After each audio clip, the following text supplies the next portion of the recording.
Hello all, welcome back to our subject web technology. So in the previous topic we have seen about DOM event handling. So there we have seen how to handle the events by using DOM events like click, double click, load. Likewise some of the events we have seen with a few demo over that. It's all about handling the events by means of a special function called as add event listener. Using that add event listener, we have demonstrated some of the events related to DOM. Okay, so how to interact with the web page, is it not? So today the last topic about DOM is all about accommodating non-compliant browser and some of the properties of window. Okay, it's quite simple topic. So accommodating non-compliant browser, it means so far the DOM features we have seen are all about DOM 2. So it means the document object model version 2, but today in 2020 we are in DOM 4 version. So while writing this textbook, your textbook covers all about DOM 2 features. Okay, so there it says no, there it says when some browsers or when some browsers doesn't support the features, how to handle that error message. So that's all about accommodating non-compliant browser. Okay, so here we are going to see check whether the browser is compatible to support DOM2 version DOM2. So it means the document object model version 2. Okay, so if the browser doesn't support that feature, means it should somehow display the error message. Okay, so at that time around 2002 I think the book was written. Let me check the version of that book, your textbook. It was in the year 2012, but we are in 2020 with DOM 4 version with DOM 4. Okay, so here at that time Mozilla version 1.4 and a number of other browsers support all the features. So at that time Internet Explorer 6 was widely popular and used browsers. Okay, so it deviates little bit from down to mainly about syntax. Okay, so little syntax variations are there. So how to handle that we are going to see. Of course today in 2020 we are in Internet Explorer version 11, but in your textbook it covers all about it speaks all about version 6. Okay, so after that it goes enormous changes like IE version 7, 8, 9, 10 and 11. It's nothing but Internet Explorer 11, and we used to say as Microsoft Edge. Okay, so how to detect the browser compatibility. So there are different ways. Today we are going to see three ways of detecting the host object. Okay, so the first one is to check whether the browser supports the DOM2 feature is by executing this line, this JavaScript. Okay, window.node. If this node object of DOM2 is supported by the browser, means it will return the node element, otherwise 1. Okay, so this line is mainly used to check whether the DOM2 node was supported by the browser or not. If not, so we could not use that node object, is it not? Then the other way of checking the browser compatibility is by means of implementation host object. We have seen some of the host objects like the window, document. Those are the host object. It means these are the objects supported by the web browser and not by the JavaScript engine. Okay, so likewise window and document host object, there is one object called as implementation. And this object has a method called as hash feature. Using this hash feature method, we could check the compatibility of the browser. Okay, this method takes two arguments, and the first argument is all about the module DOM2 module, so like core or event module, and the second argument of this has feature method is its version, DOM version. So if everything goes well, it means if the two strings are supported by the browser, means this function will return true, otherwise it will return false. So with this return value, we could identify whether the browser is compatible for a DOM2 feature or not.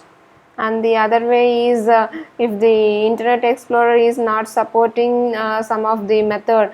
As I said, Internet Explorer deviates little bit from DOM2 properties.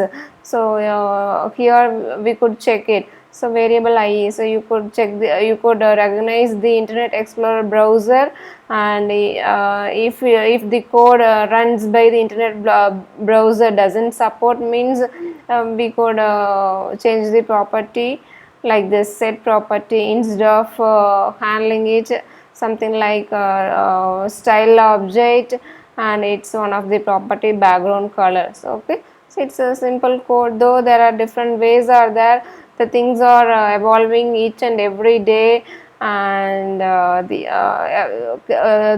browser versions are evolving, and these codes are not reliable. All the three ways we have seen are still not reliable to check the compatibility of the browser. Okay, so because the browsers are changing each and every day, and of course DOM2 version is also changing, and everything is changing all over the time, and there is no a definite way to check the browser compatibility as of today. Okay, and moving about a simple code that says what kind of browser we are using, and what's the browser version, cookies enabled, whether the cookies are enabled by the browser, and in which platform the browser window is displayed, like platform it speaks about the OS. Okay, so different categories, different informations we could get by using the JavaScript special object called as the navigator. So JavaScript provides an object named as a navigator. So this navigator provides all kind of information about the browser, because the developer or the web designer will write a code for will write a code in general, and that may deviate based on the browser, based on the code which it runs, either the Mozilla or Firefox, Mozilla Firefox browser, Chrome browser, Safari. So it deviates a little bit, and there comes the little compatibility issues. It means the browser will the developer will design the website in different manner, but actually it gets displayed in the other way. So because of browser non-compliant of DOM features. So the other so here what it says means, using the JavaScript navigator object, the user or the developer could get some knowledge about the browser. So based on the browser information, the things can be avoided by having little changes over the usage of coding, website coding. Okay, as we have seen in the previous slide. So if something is not supported, means go for the alternate way. Okay, so there are different ways of coding to achieve the same thing. Okay, and here is a small script that gives all information about the browser. Each and every browser has a code name, and we could get it using the navigator object dot app code name, browser name, and browser version, whether the cookies are enabled or not.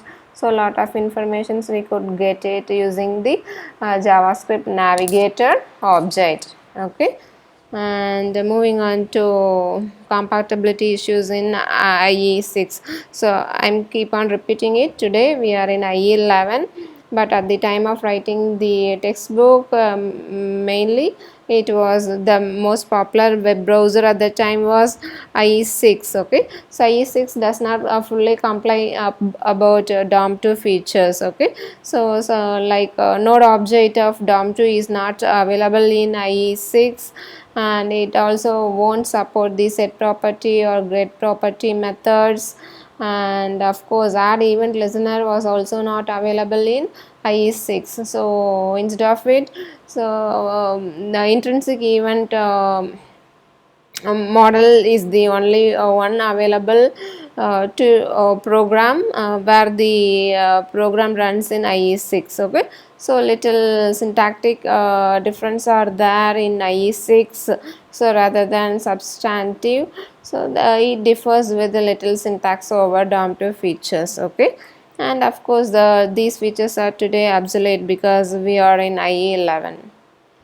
And moving on to some of the properties, additional properties provided by the window object. So window host object, so we have seen few methods like alert and prompt. So apart from that, there are some other window methods like confirm, open, close, likewise. Okay, so confirm, it means it displays a pop-up window. Okay, and contains two buttons like OK and cancel. So with this message string. Okay, and open close, it is all about the new window, opening the new window with by passing this first argument as the URI, and second argument it says about the window name. And we have something about close, it indicates the browser window, closing the browser window. And few other methods like focus. So focus in the sense, so the window is the window which has this method will be in focus, and opposite of that one is blur. And some of the functions like move to, move by, resize by, resize to. So move to means it moves it moves to an absolute position what we have specified over here in x and y coordinates. So I'll take you to the Mozilla's developer network to have a little more knowledge about move to, move by. Okay, so move to is a method of the window interface. It moves the current window to a specified coordinates. So it takes two arguments. See here, it takes two arguments, and whatever we have specified, that location it will move. Okay, so it so 0 0 means it will move to the top left corner over here, whereas move by, it contradicts by moving the window by the see here window related to its current positions. Okay, so current position in the sense, for example, see here, let me convert it into pencil.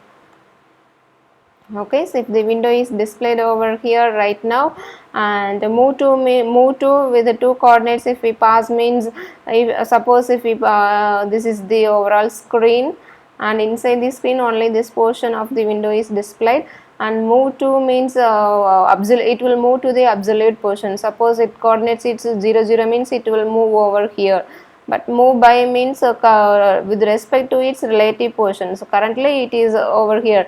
If we move 10 by, if we pass the arguments as 10 by 10 means, from this current position it moves to the 10 pixels towards the left and down. Okay, so whereas move to means it will move to its absolute position. So from here, so it 10 pixels away from upper right corner, it will move over here. So that's the difference between move to and move by.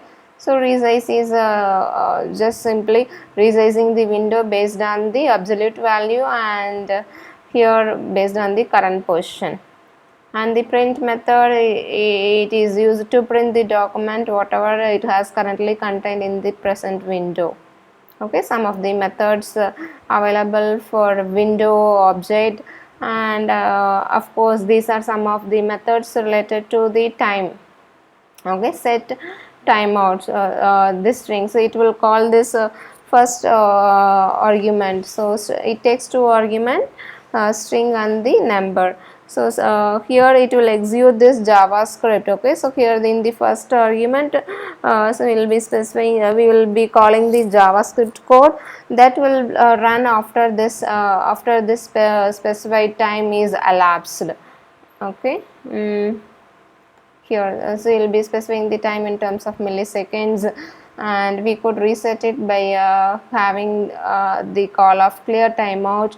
And the difference between set timeout and set interval is it will be executed only once, where this one it will keep on repeating after this time period. Okay, so it will keep on repeating this call until we clear by calling the function clear interval. And of course I have discussed these two things earlier in your topic. Okay, so set interval and clear interval. And apart from that, these are the methods and these are the properties. Okay, some of the properties related to the window object is closed. It is a boolean value indicating whether the window is opened or closed. Okay, and location, it says it represents the URL currently loaded into this window. And name, it indicates the name of the name assigned to this window. And the opener, so it is an object reference to the window that has been opened. And the parent, it is related to the a reference to the global object for frame set containing the frame. Okay, so here when a window is split into a number of frames, so this parent, it will reference to the frame set. Okay, so here the top, it is closely related to that. The top will always point to the topmost hierarchy rather than the immediate ancestor. Okay, so we need to get into practice, just listening is not enough. So we need to practice each and every properties of window object. Okay, then only the concept will make you clear instead of just simply knowing what's what. Okay, and navigator we have seen just now. And the screen, it's an object providing information about the display of the browser window. Okay, and it's a quite simple topic. So with this I'll take you to one demo version of handling most of the window methods. Okay, so I'll take you straight away to the demo part of handling the host object methods. Okay, so here before explaining the code, I'll take you to the execution straight away. And so with that you will know what's happening really. So while executing this program, what's happening, so I have, this is a pop-up window, so a new pop-up window is created and that has the text. It's the window has been gone, so after the timer gets elapsed. Okay, so pop-up window will close in 0 seconds. So unless you click this button. If I didn't click the button, so what the button says, each and every time if I click, it will reset the time here to 10 seconds. Okay, so when the 10-second gets elapsed, the window is the new popped out window is closed automatically. So that's the code. Okay, so I need to click. Okay, each and every time if I click, the reset counter this button will reset the timer to 10 seconds. So if I don't do anything, the pop-up window will be closed automatically. Okay, so this coding explains how we are handling the window methods and some of the properties. So here, so I am using this is their textbook coding. It uses the XHTML version 1.0 strict. And here what you are doing, in the header part we are just saying that this document contains JavaScript code, and you are inserting the JavaScript code by means of the script element. Host object.js is the coding.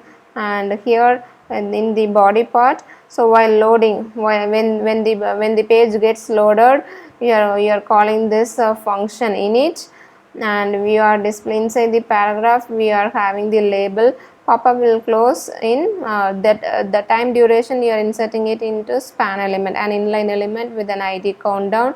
So this value keeps on changing it, is it not? So this value alone I am giving it with the span, and we'll be changing this timer to 9, 8, 7, likewise till 0, so that we could retrieve this value by means of id countdown.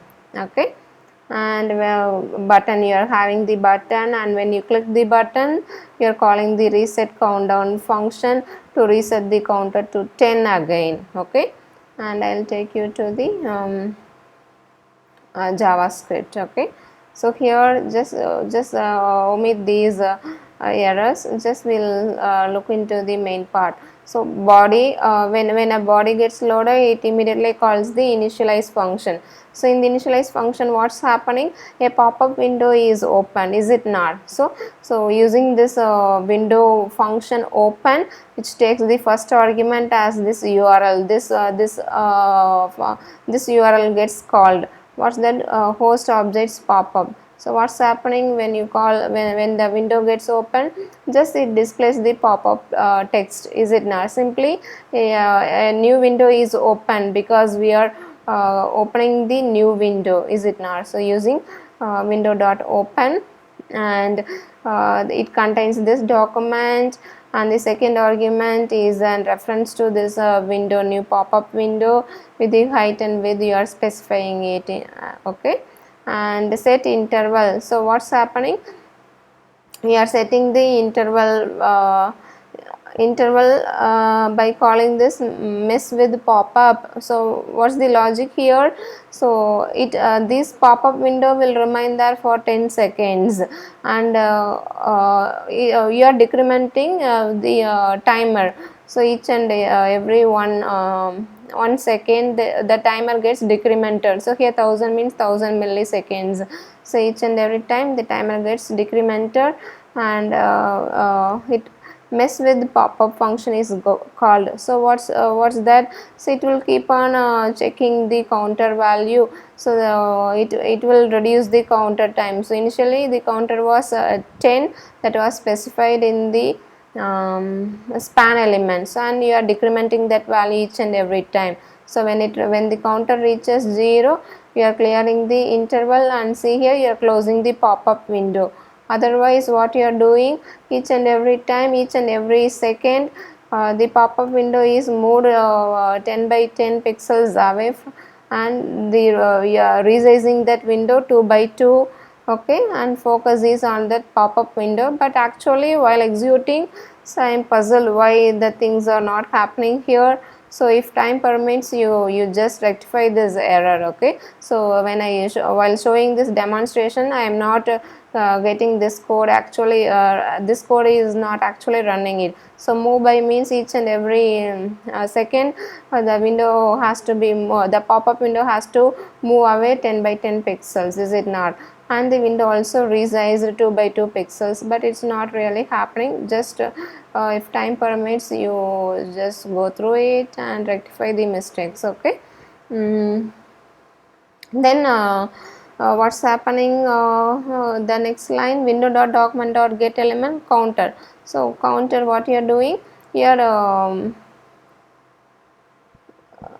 reset counter. So when the button is clicked, you are resetting the counter again to 10. So here mess with pop-up. So each and every second this function will call each and every second, because you are setting the interval as 1 second. So each and every second this method will be called, and what this method is doing, so it will decrement the count value, is it not? So 10, 9, 8, likewise at the counter number 5, if I click that button, means again that should be reset, the counter should the counter value should reset to 10, is it not? So that that time the reset countdown function is called, and you are resetting to 10. Okay, that's it about this demo. I'll show the execution once again.